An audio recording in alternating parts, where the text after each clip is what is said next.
सत्संग का मतलब क्या है? सत का मतलब है सच और संग का मतलब है साथ। सच क्या है? सच है ओम, हरि, अल्लाह, वाहिगुरु, गॉड। वो सच है। उसके नाम करोड़ों हैं, अरबों हैं, पर वो सच था, सच है और सच ही रहेगा। दुनिया की हर चीज परिवर्तनशील है, पर मालिक में कभी कोई परिवर्तन नहीं होता। वो हमेशा से जैसा था वैसा है और वैसा ही रहेगा। और सच है, उस तक जाने वाला सही रास्ता बताना, सच के राह पे चलाना, और जो गलत रास्ता है उसे हटाना। आप सोचते हैं रास्ते तो सारे सही हैं, जी नहीं। मालिक पैसा लेता है, ऐसा किसी धर्म में लिखा है क्या? क्योंकि हमने सारे धर्मों के पवित्र ग्रंथ पढ़े, हम आपको सुनाएंगे, पर आप सच सच बताइए, क्या आपने कहीं पढ़ा है कि मालिक पैसा लेता है, सोना चांदी लेता है? नहीं पढ़ा होगा।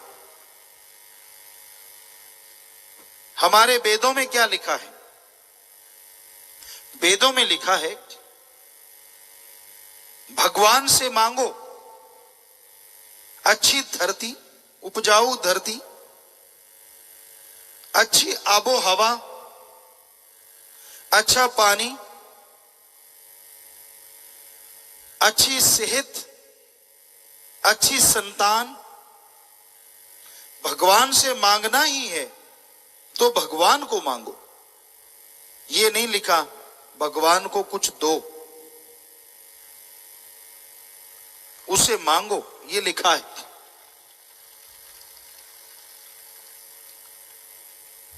इस्लाम धर्म में लिखा है अल्लाह रहमो करम का दाता है। सच्चे दिल से और कायदे से कोई मांगेगा तो इतना मूसलाधार देता है कि दामन झोलियां छोटी रह जाती हैं और उसका रहमो करम मूसलाधार बरसता चला जाता है, कमी नहीं आती।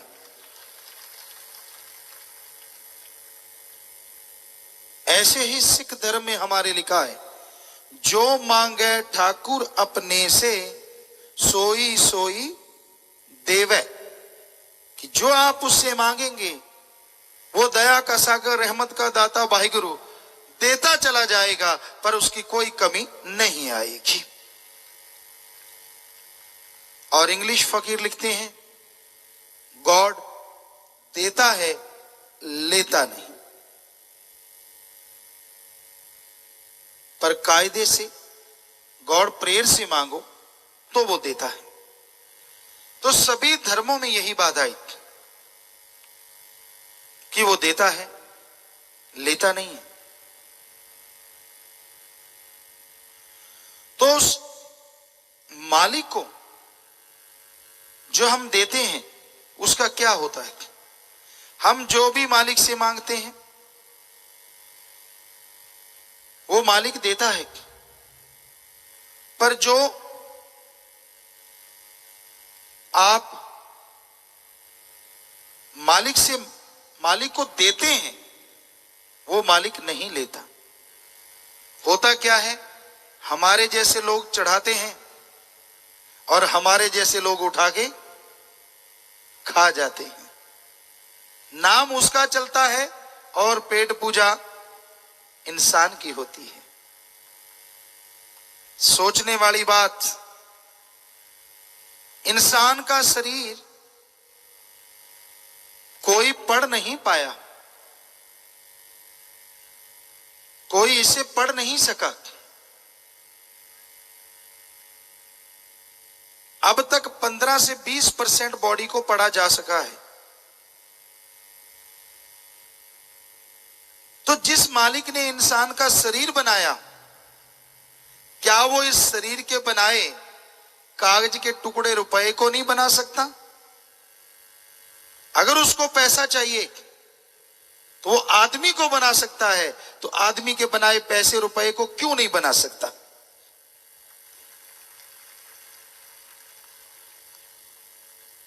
और सोचिए, हमारे हिंदू धर्म में लिखा है भगवान कण कण में रहता है। इस्लाम धर्म में लिखा है अल्लाह ताला जर्रे जर्रे में मौजूद है। सिख धर्म में लिखा है वाहिगुरु के बिना कोई जगह ही नहीं है, हर जगह वाहिगुरु है। और ईसाई धर्म में लिखा है गॉड इज एवरीवेयर, हर जगह है वो। तो सोचने वाली बात, अगर मालिक ने पैसा ही लेना है तो हमारे मैले कुचड़े नोट क्यों लेगा?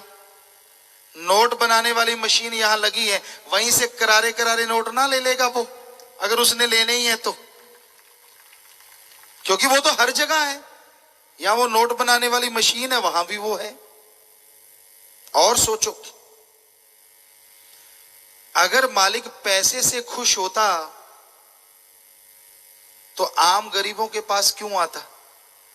दुनिया का जो सबसे नंबर 1 धनाढ़ है, वो मालिक को अपने घर में बिठा लेता कि ले मालिक सारी दौलत तेरी, और मालिक पे टिकट लगा देता कि जिसने देखना है 10,000 रुपए टिकट, बात करनी है 20,000 रुपए टिकट। शुक्र है ऐसा नहीं है, वरना भगवान भी ब्लैक में बिकता है इस दुनिया में, क्योंकि वो टिकट ब्लैक में बिकती। तो हम आपको गारंटी दे सकते हैं, ओम हरि अल्लाह वाहिगुरु राम दाता था, दाता है और दाता ही रहेगा।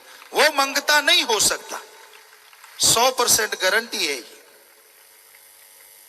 बल्कि संतों ने तो ये लिखा है मांगन मरण समान है और मत कोई मांगो भीख, मांगन से मरना भला ये सतगुरु की सीख। मांगो नहीं, कर्म जोगी बनो। हमारे हिंदू धर्म में अवतार हुए श्री राम जी, श्री कृष्ण जी, वो अवतार हुए। अवतार ही नहीं, राजा महाराजा भी थे, पर बचपन से उन्होंने करके खाया। जब गुरुकुल में रहे, आश्रम की खेतीबाड़ी का काम किया, बन बन से लकड़ी बींद के लाए, गुरु और गुरु मां के लिए खाना बनाया, उनके पांव दबाए, गुरु के बाद सोए, गुरु से पहले उठे, सारा दिन कर्म करते रहे। इसलिए उन्होंने लिखा कर्म जोगी बनो। इस्लाम धर्म के पैगंबर मोहम्मद साहब सारी जिंदगी करके खाया, इसलिए उन्होंने लिखा हक हलाल की रोजी रोटी खाओ। सिख धर्म के 10 गुरु साहबान, कई गुरुओं को गद्दी तब मिली जब उन्होंने कर्म योगी बने, तो इसलिए सिख धर्म में लिखा दसा नौआं दी किरत करो। ईसा मसीह जो पैगंबर ईसाई धर्म के, सारी जिंदगी करके खाया, इसलिए उन्होंने लिखा हार्ड वर्क करके खाओ। किसी ने नहीं लिखा ठगी मार के, बेईमानी से, भ्रष्टाचार से या मांग के खाओ, क्योंकि ठगी बेईमानी से दौलत जल्दी आती है, पर उस दौलत का फिर रूप क्या होता है? माया होई नागणी और जगत रही डहकाए, जो इसकी सेवा करे उसको ही ये खाए। तो पाप जुल्म की कमाई बढ़ती तो तेजी से है, पर जितनी तेजी से ये आती है, ये डंक चला देती है। कईयों के बड़े बड़े हमने देखा महल हैं, संगमरमर लगा, बहुत पैसा है, आगे औलाद ही नहीं है, वंश ही खत्म हो गया। किसी का एक्सीडेंट हुआ, किसी के घर में सुख शांति नहीं है, हीरे जवाहरात बहुत बड़े हैं घर में, 4 लोग हैं, चारों के मुंह अलग अलग हैं, एक इधर से निकल जाता है, दूसरे को देख के दूसरा इधर से आ जाता है।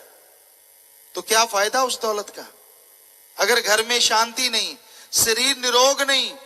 इससे तो वो अच्छे नहीं है जो सारा दिन मेहनत की करते हैं, और चाहे धरती बिछोना मिल जाए, वहीं ऐसी मस्ती की नींद सोते हैं, कहते घोड़े बेच के सो गया, पता ही नहीं चलता सुबह तक।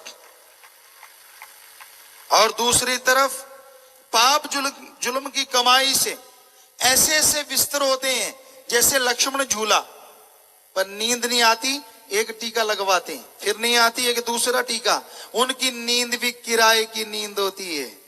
बताइए कौन सुखी है ज्यादा, मेहनत की करके खाने वाला या पाप जुल्म की कमाई से महल बनाने वाला?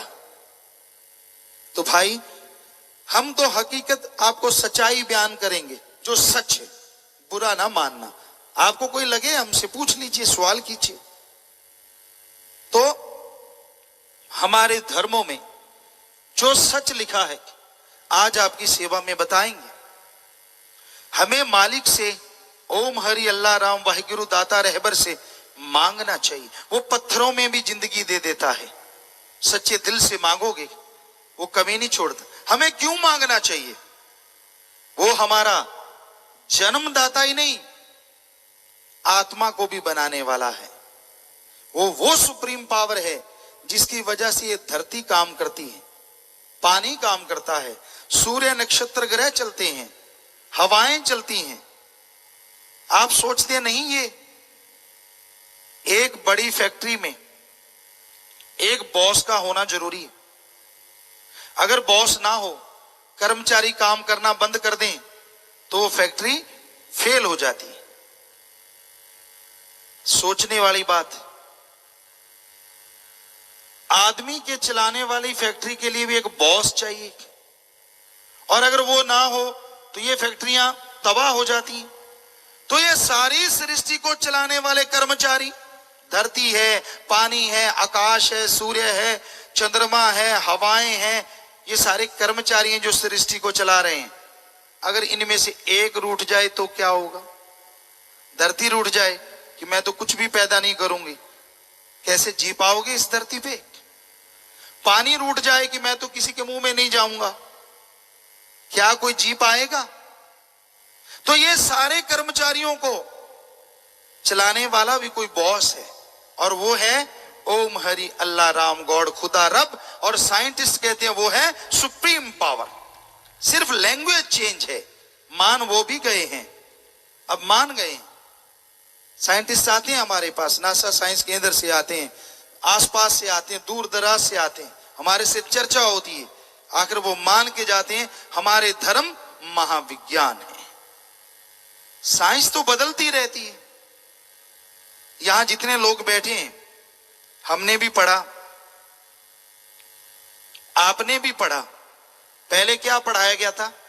आदि मानव मांसाहारी होते हैं, हमने ये पढ़ा था किताबों में। लेकिन आज साइंस की नई रिसर्च क्या आई है? आदि मानव शाकाहारी होते थे। और हमारे वेदों में क्या लिखा है? आदमी शाकाहारी ही था और है। और आज साइंटिस्ट भी कह रहे हैं पूरी शारीरिक बनावट शाकाहारी जीवों जैसी है। इसकी आंतड़ी लंबी है, मांसाहारियों की छोटी होती है, इसके नाखून, इसका जबड़ा, इसका शरीर, इसकी पाचन क्रिया, इसकी आंतड़ियां, इसके दांत, इसके नाखून, सब शाकाहारी जीवों जैसे हैं। धर्म हमारे कब से कह रहे हैं, और विज्ञान आज मान गई है कि आदमी वी आर प्योर वेजिटेरियन। ये साइंस मान चुकी है। हजारों साल पहले वेदों में लिखा था। तो बताइए बड़ी साइंस कौन सी है? हजारों साल पहले हमारे वेदों में लिखा था बैक्टीरिया वायरस होते हैं। वैज्ञानिकों ने मजाक उड़ाया, पर 1850 में माना कि बैक्टीरिया है और 1892 में माना वायरस है, जबकि वेदों में हजारों साल पहले लिखा था। बताइए बड़ा कौन? हमारे वेदों में, सभी धर्मों में ये लिखा था लाखों चंद्रमा, सूर्य, नक्षत्र, ग्रह हैं। और साइंस ने अभी 15 साल हुए हैं तब माना है कि हाँ लाखों चंद्रमा, सूर्य, नक्षत्र हैं। बताइए बड़ी साइंस कौन सी है? और ये वेदों में, पुराने हमारे जितने भी पवित्र धर्म हैं, सभी में लिखा है। सिर्फ यही एक त्रिलोकी नहीं है, सिर्फ यहां जिंदगी नहीं है, ऐसी जिंदगी सैकड़ों जगह और भी है। ऐसी त्रिलोकियां सैकड़ों जगह और भी है। साइंस अभी तो नहीं मानी, पर एक दिन मान जाएगी। अभी तो वो ढूंढ रहे हैं कहीं और जिंदगी मिल जाए, जबकि धर्मों में लिखा ऐसा है, एक जगह नहीं सैकड़ों जगह। त्रिलोकी किसे कहते हैं, पहले तो आपको ये बताएं। धरती आसमान पताल को त्रिलोकी नहीं कहते। त्रिलोक, तीन तरह के लोक, तीन तरह के जीव। कौन कौन से? अस्थूल काय जो दिखते हैं शरीर, सूक्ष्म काय जो दिखते नहीं पर शरीर है, बैक्टीरिया वायरस कोई भी मान लीजिए आप, और कारण काय जो देव फरिश्तों के शरीर होते हैं। तो यहां तीन तरह के शरीर होते हैं, उसको कहते हैं त्रिलोकी। तो ऐसी त्रिलोकियां सैकड़ों हैं, ये हमारे धर्मों में लिखा है। तो भाई हमारे धर्म महाविज्ञान है, और उन धर्मों को मानने से आपको आत्मबल आएगा, विल पावर आएगा, और आत्मबल सफलता की कुंजी है। आत्मबल जिनके अंदर होता है, मंजिलें उनके कदम चूमा करती हैं। आत्मबल जिनके अंदर होता है, पहाड़ जैसा रोग भी चुटकियों में चला जाता है।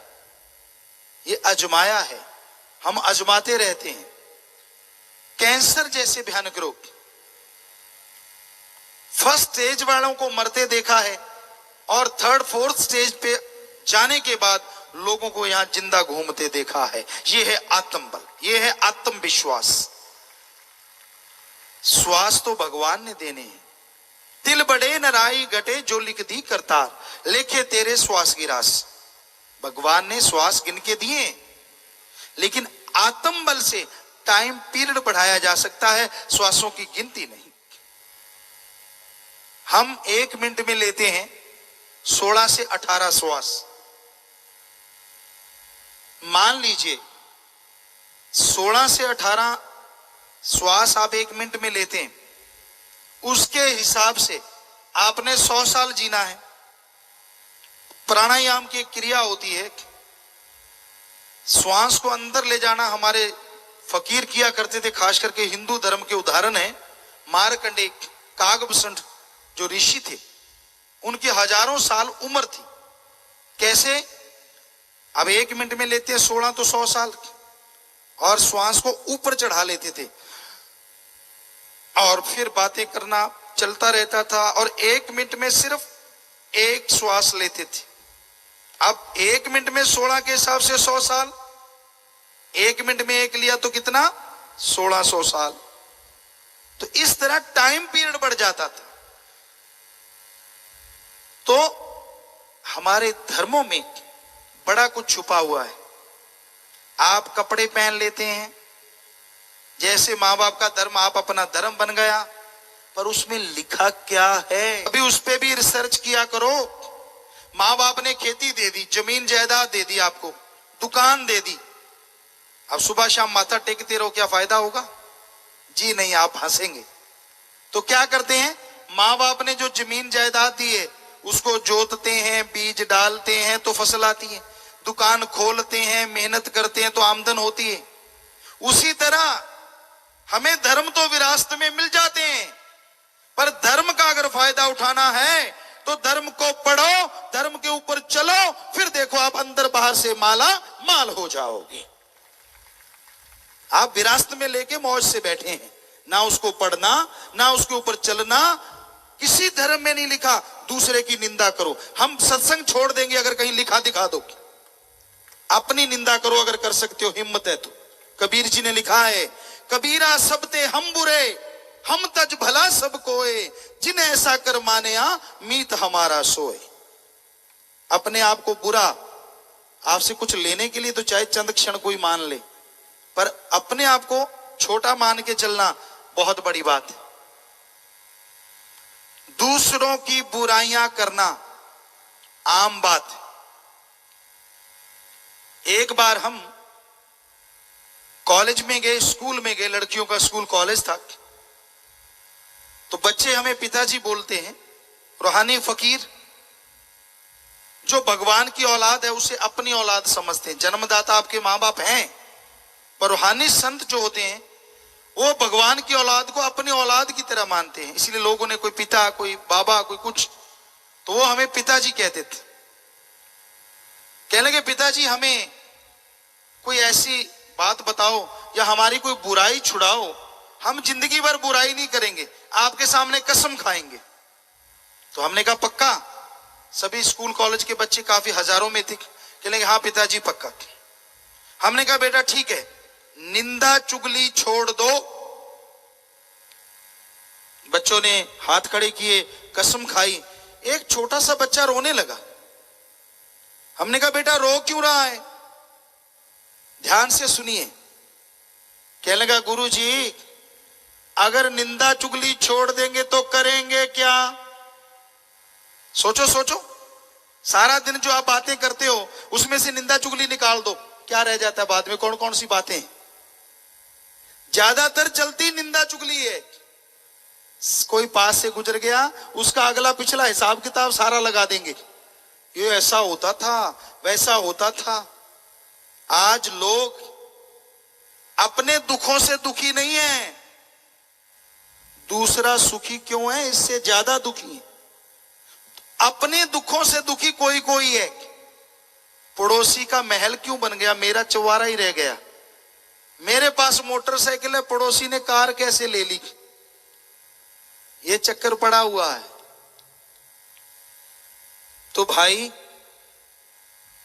आपको आत्मिक शांति नहीं है और आत्मिक संतुष्टि नहीं है। ये दो बातें, आत्मिक शांति, आत्मिक संतुष्टि अगर आपको हो जाएगी तो दुनिया में सबसे सुखी आप होंगे। जिसको आत्मिक शांति है, आत्मिक संतुष्टि, आत्मिक संतुष्टि का मतलब है जो आपके पास है उससे आप खुश रहो, परिवार का पालन पोषण करो, परमार्थ दूसरों का भी भला करो, और जो आपके पास नहीं है उसके लिए मेहनत करो, टेंशन चिंता ना करो। इसी का नाम आत्मिक संतुष्टि है। आदमी के पास बहुत कुछ होता है पर और पाने की टेंशन जो पास में है उसका सुख नहीं लेने देता। इसलिए हमारे सभी धर्मों में लिखा है आत्मिक संतुष्टि अति जरूरी है।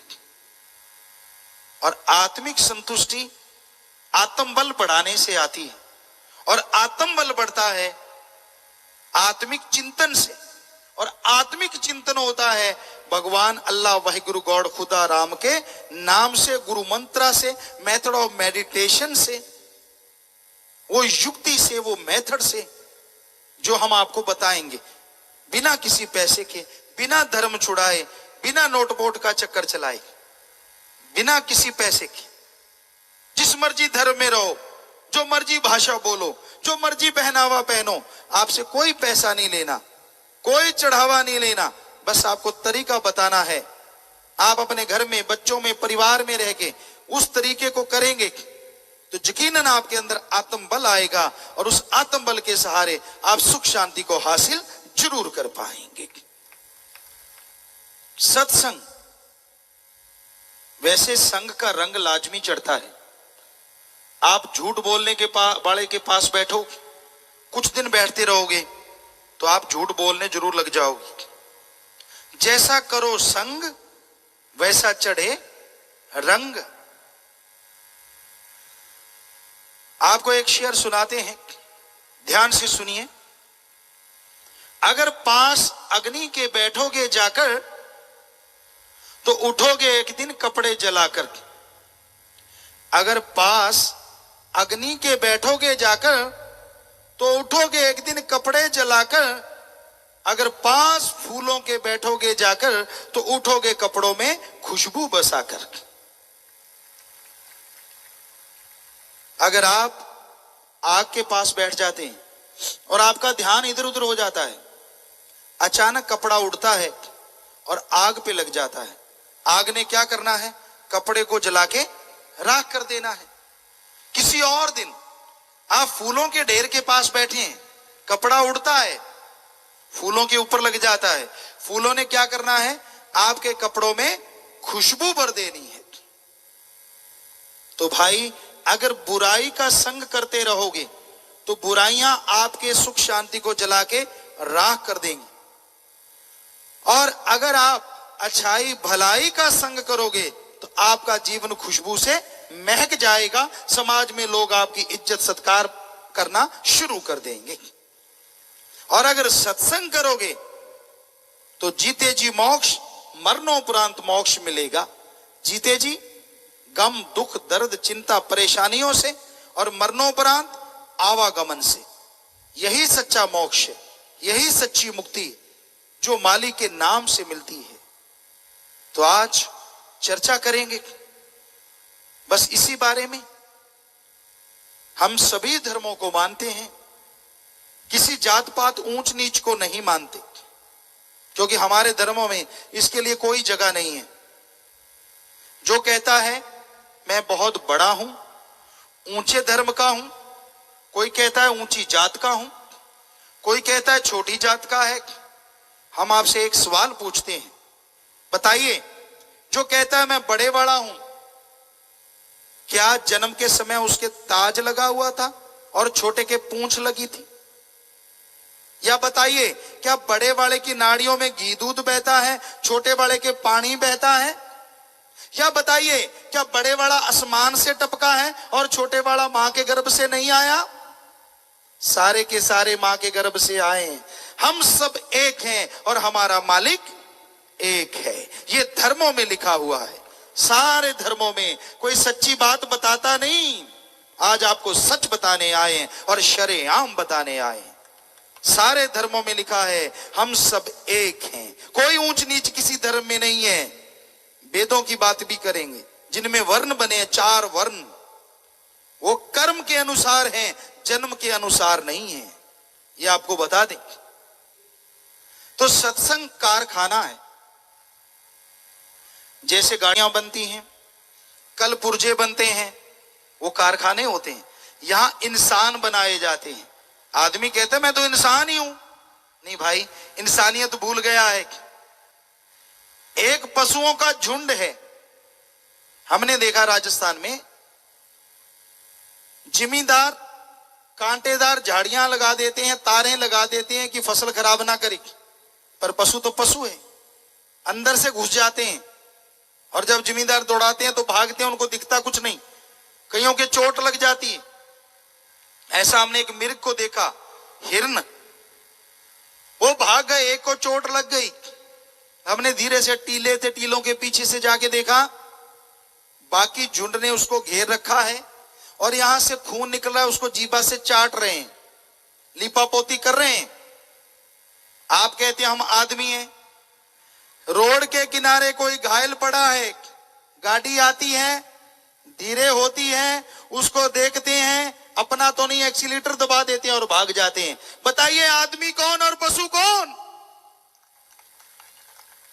वो पशु कहें जो अपने झुंड वाले को घायल देख के उसका इलाज कर रहे थे, हिरन मिर्ग, या इनको पशु कहें जो अपने आदमी यानी अपने शरीर जैसे शरीर को घायल देख के गाड़ी दौड़ा के ले जाते हैं? बताइए कौन आदमी है और कौन पशु है?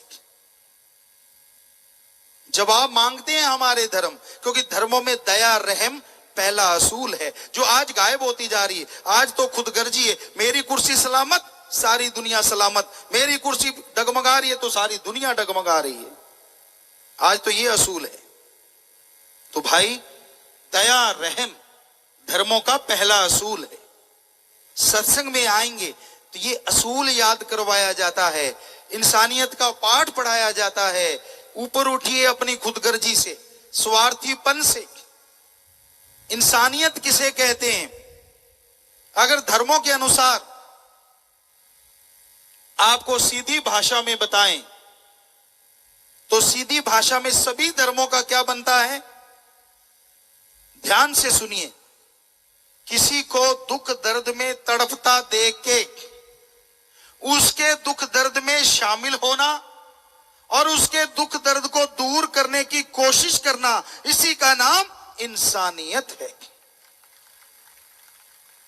किसी को दुख दर्द में तड़फता देख के खुश होना, ठहाके लगाना, इसी का नाम राक्षसीपन या शैतानियत है, और राक्षसों के सींग नहीं होते।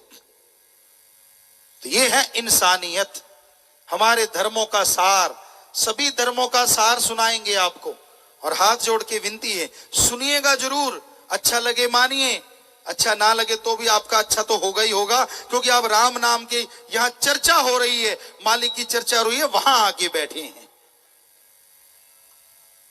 क्योंकि आदमी किसी भी तरीके से मालिक का नाम सुन ले, चाहे वो किसी भी नियत से आता है, उसका भला कहीं ना कहीं जरूर हुआ करता है। तो भाई आगे आया कॉलेज रूहानी बड़ा सत्संग जी, नाम और प्रेम का चढ़े रंग जी, बैरी मित्र से प्यार कर ले। कौन बैरी है, कौन मित्र है, पहचानना बड़ा मुश्किल है। बुराइयां आपको बुरा कर देती हैं और अच्छाइयां आपको अच्छा कर देती हैं। इसलिए अपने अंदर जो आप देखते हो, अपने अंदर जो आप सोचते हो, वो चला जाता है, और दूसरों के अंदर जो देखते हो वो आपके अंदर आ जाता है। ये असूल है धर्मों का। अपने अंदर से अपने अवगुण देखो, अपनी बुराइयां देखो ताकि वो चली जाएं, और दूसरों के अंदर गुण देखो ताकि आपके अंदर वो चले आए। अपने गुणों पे इतराओ ना। गुणवान हो बहुत ही अच्छी बात है, पर यह नहीं हो सकता कि आप में अवगुण ना हो। इसलिए अवगुणों को देखो अपने अंदर, दूसरों के अवगुणों को ना देखो, क्योंकि जो दूसरों में देखोगे वो आप में आ जाएगा। दूसरों के गुणों को देखो। एक दोहा आपको सुनाते हैं, ध्यान से सुनिए। भगत ऐसा चाहिए जैसे सूप सुभाए, भगत ऐसा चाहिए जैसे सूप सुभाए, सार सार को चुन ले थोथा दे उड़ाए। सूप कहते हैं छाछ को, छाछ जो घरों में छाछ होती है, इधर पता नहीं क्या नाम लेते होंगे आप, जिससे गेहूं के दाने आटा बनाने से पहले घरों में पुराने टाइम में ऐसे ऐसे करके थोथे दाने उड़ा देता है और बड़े बड़े दाने अपनी तरफ खींच लेता है। छाछ, सूप, ये ऐसा होना चाहिए आदमी को कि वो थोथा दे उड़ाए, सार सार को चुन ले, यानी गुणों को ग्रहण कर ले और अब गुणों को उड़ा दे। ऐसा स्वभाव होना चाहिए, तो मालिक की कृपा दृष्टि जल्दी होती है।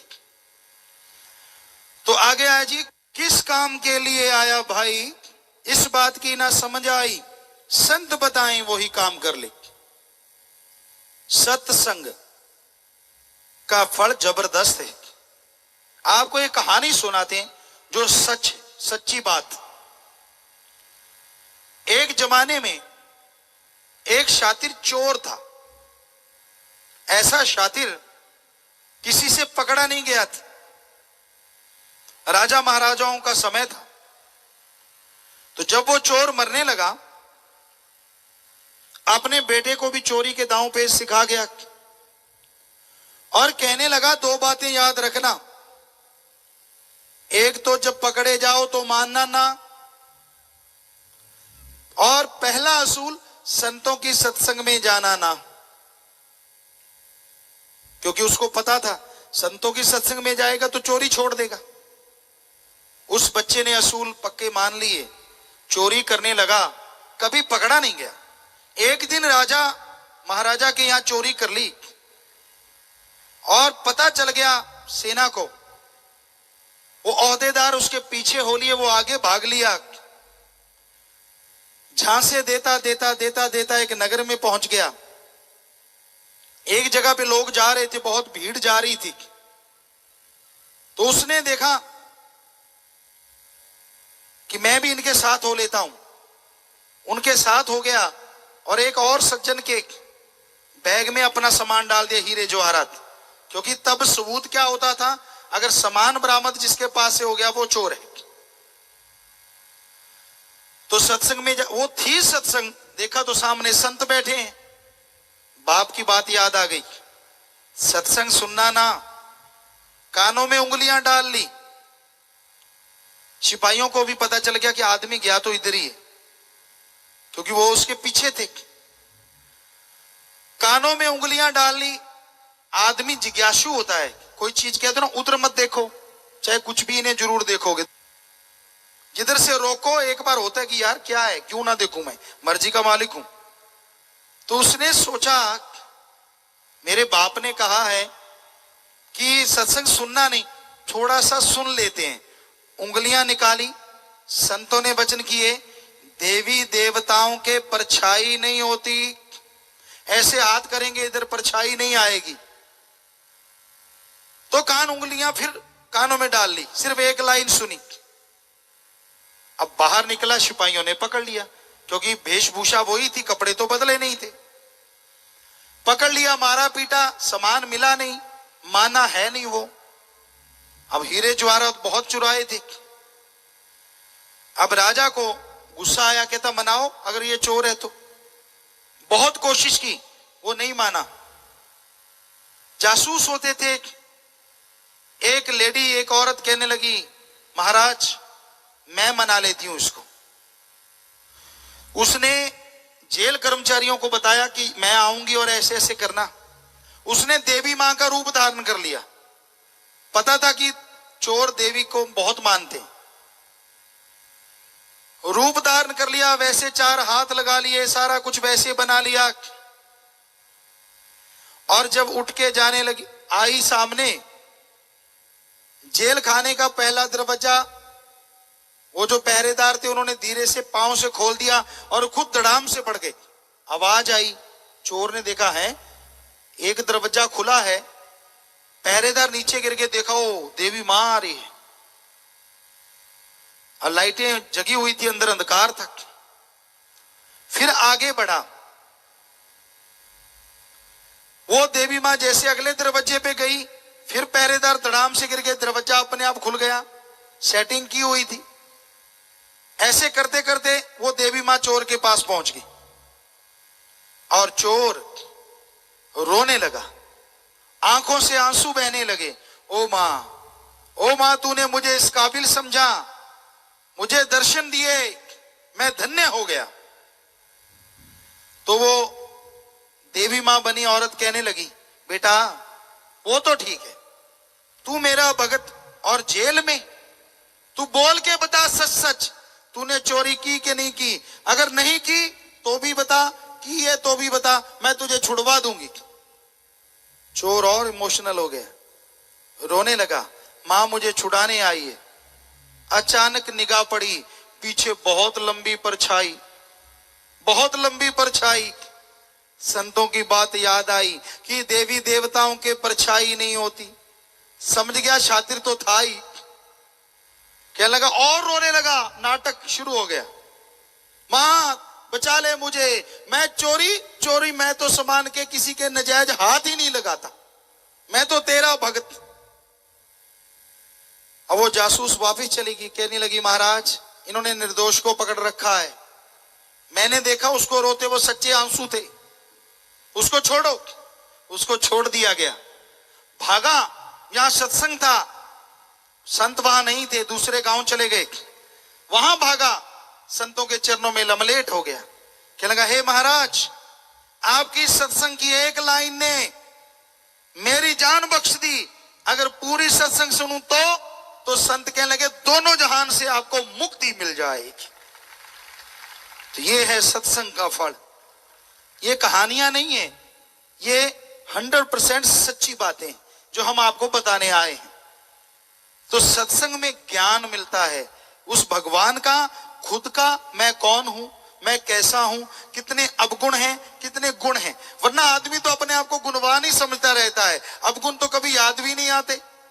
सत्संग एक ऐसी जगह होती है जहां खुद का भी पता चलता है कि मैं कैसा हूं, और उन अवगुणों को दूर किया जा सकता है। तो भजन में आगे आया, भव सागर है बड़ा गहरा, नाम जहाज बिन कोई ना तैरा, नाम जप कर बेड़ा पार कर ली। नाम, मेथड ऑफ मेडिटेशन, कलमा, गुरु मंत्र, द गॉड्स वर्ड्स, जिसके बहुत सारे नाम हैं, उसके बिना मालिक की चाह पैदा नहीं होती, मालिक तक जाया नहीं जा सकता और अंदर की आवाज सुनाई नहीं देती। तो वो लेना अति जरूरी है। कर्म कांड ना काम आए, काल दायरे से ना छूट पाए, मिलती ना मुक्ति पाए तरले। कर्म कांड, जैसा आपको बोला मालिक पैसा नहीं लेता, हाँ फिर भी पैसा देते हैं कि मालिक मेरा भला करेगा। सोचने वाली बात, आप लाख रुपए की ठगी मारते हैं, 1000 रुपए मालिक को दे देते हैं कि मालिक मेरा भला करना।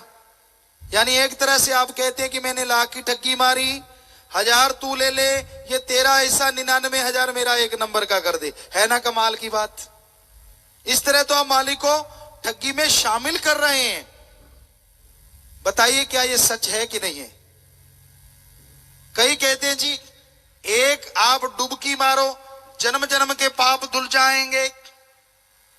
तो यहां पवित्र नगरियों में तीर्थ स्थान होते हैं, वहां तो बड़ा आसान काम है, सुबह से लेके शाम तक बुरे कर्म करो, शाम को एक डुबकी मारो, सारे पाप धुल गए, अगले दिन फिर बुरे काम शुरू कर दो, क्योंकि शाम को डुबकी तो मारनी है, फिर तो गड़बड़, कोई बात ही नहीं।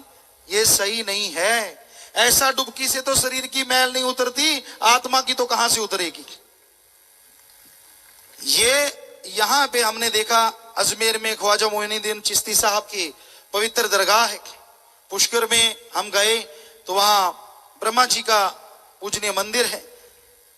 ये तीर्थ स्थान बने किस लिए हैं, इस बारे में कभी गौर किया करो। ये तीर्थ स्थान बने हैं कि घर गृहस्थ में रहते लोग मालिक को, अल्लाह को, राम को भूल जाते हैं।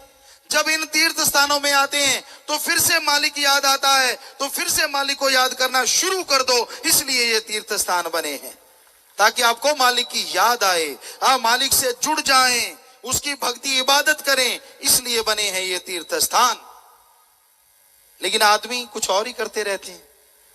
नहीं भाई, मालिक कभी किसी का कोई एक नया पैसा कबूल नहीं करता।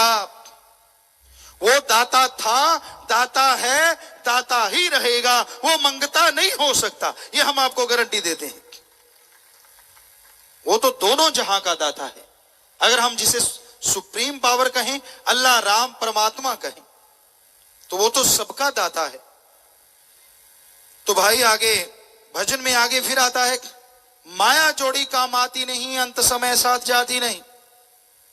वही पाप जुल्म की कमाई, चाहे कैसी भी दौलत है, क्या कभी किसी के साथ गई है? आपके दादा परदादा जो आज इस दुनिया में नहीं है, पिता, उन्होंने भी कुछ बनाया होगा, जमीन जायदाद, घर, दुकान, कुछ ना कुछ। तो जब वो इस दुनिया से जाने लगे, क्या एक दुकान साथ लेके गए? कोई 1 रुपया? चलो छोड़ो, आप उनके बेटे बेटियां हैं, जब वो आपके माँ बाप या दादा परदादा इस दुनिया से गए, क्या आप में से कोई बेटा या बेटी उनके साथ गया? नहीं गया। तो आप कैसे सोचते हैं जो आप बना रहे हैं वो आपके साथ जाएगा? अरे उस टाइम तो चारपाई बेड पे नहीं रहने देते, धड़ाम से नीचे रख लेते हैं, वो भी नसीब नहीं होता। और छोड़िए, अच्छे कपड़े उतार लेते हैं, सस्ता सा लट्ठा पहना देते हैं। वो क्यों? आपको हम सुनाते, हम छोटे थे, किसी को नहला रहे थे, मुर्दे को, तो उनकी घड़ी उतारने लगे। हमने कहा जी ये घड़ी क्यों उतार रहे हो? कहने लगे मुर्दा तो मर गया, अब इसमें पानी डल जाएगा। तो डलने दो पानी, मुर्दे ने कौन सा टाइम देखना है।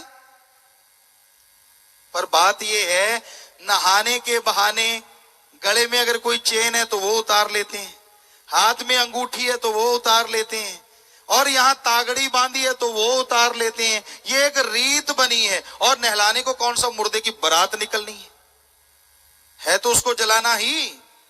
लेकिन ये असूल बनाई इसलिए मेनली, ताकि सारा सामान बहाने से निकाल लो, सस्ता सा कपड़ा पहना दो, तो आपके साथ तो अच्छे कपड़े भी नहीं जाते, और तो जाना क्या है। अरे आपका जिस्म या तो दफना दिया जाएगा, धरती में गल सड़ जाएगा, या जला दिया जाएगा, और साथ क्या जाएगा जरा सोचिए। जिसके लिए पाप जुल्म करते हो, ठगी बेईमानी भ्रष्टाचार करते हो, वो क्या साथ जाएगा? नहीं जाएगा। साथ जाएंगे आपके कर्म। अगर बुरे करते हो तो यहां भी भोगोगे और आगे भी आत्मा नरक दोजक में भोगेगी। अच्छे करते हो तो यहां भी आपको खुशियां मिलेंगी और आगे भी स्वर्ग जन्नती नहीं, आवागमन से मोक्ष मुक्ति पाके निज धाम अनामी में जाओगे। तो इसलिए कर्म बुरे ना करो, मेहनत से जितना मर्जी कमाओ, अच्छे नेक कामों से। एक जगह हमने बोला मेहनत से कमाओ, तो एक सज्जन कहने लगा गुरुजी मैं तो चोरी करता हूं, उसके लिए भी बहुत मेहनत करनी पड़ती है। तो इसलिए हम कहते हैं अच्छे कामों में मेहनत करके कमाओ, अच्छे कामों में, चाहे दिमागी मेहनत चाहे शारीरिक मेहनत। इसलिए हमारे धर्मों में असूल है मेहनत की, कड़ा परिश्रम, हक हलाल, दसनवादी किर्त कमाई। तो वो करके खाइए, उसमें आनंद ही एक अलग है, उसमें खुशी ही एक अलग है। पर जो करके खाए उसी को पता चलता है, जो नहीं करते उसको क्या मालूम। कई जगह ऐसा होता है, बताने वाला खुद तो ऐसा करता नहीं, दूसरों को कहता रहता है। आप बाबा बैंगन खाए, लोगों को उपदेश बताए, ये कहावत है। कैसे हुआ ये आपको सुनाते हैं। एक जगह एक बाबा था और गांव के लोग बहुत मानते थे। वो लोगों को कहने लगा बैंगन मत खाओ, बताऊं बैंगन, बैंगन में कीड़े होते हैं, फेंक दो। बैंगन की फसल काफी अच्छी थी, लोगों ने बैंगन फेंक दिए। अपने चेलों को कहने लगा अरे बैंगन उठा के लाओ, भरता बना के खाएंगे। वो कहने लगे बाबा आप लोगों को कहते हो कि बैंगन मत खाओ, खुद कहते हो कि भरता बना के खाएंगे, ये चक्कर क्या है? कहने लगा मूर्खो, लोगों को कहेंगे कीड़े तभी तो अपने को मुफ्त में भरता मिलेगा, वरना कहां से मिलेगा। सो भाई जो खुद मांग के खाते हैं वो नहीं कहेंगे कि अल्लाह राम नहीं लेता, वो तो कहेंगे एक के बदले 10 मिलेंगे, एक के बदले 100 मिलेंगे। अगर आपको कोई कहता है एक के बदले 10 मिलेंगे, हमें बताइए वो कौन है। हम उसको 10,000 देंगे, लेकिन सामने झोली फैला के खड़े हो जाएंगे कि एक के 10 कहाँ है, 10 हम देते हैं, लाख इधर वापिस करो। वो क्या कहेगा? सामने नहीं देते घर जाके मिलेंगे। तो जो सामने नहीं दे सकता घर जाके कैसे दे देगा? इसकी गारंटी कैसे हो सकती है बताइए। ये सब लूटने के तरीके हैं, बुरा ना मानना, सच्ची बात कहे बिना रहा नहीं जाता। क्योंकि मालिक अल्लाह राम किसी से 1 रुपया नहीं लेता, वो तो दाता है, दाता सबकी झोलियां भरता है, बिना किसी से कुछ लिए दया मेहर का दाता है, रहमो करम का दाता है, किसी को कमी नहीं छोड़ता। तो वो नहीं लेता, असल उसके नाम पे आदमी ही लेता है और आदमी ही खाता है।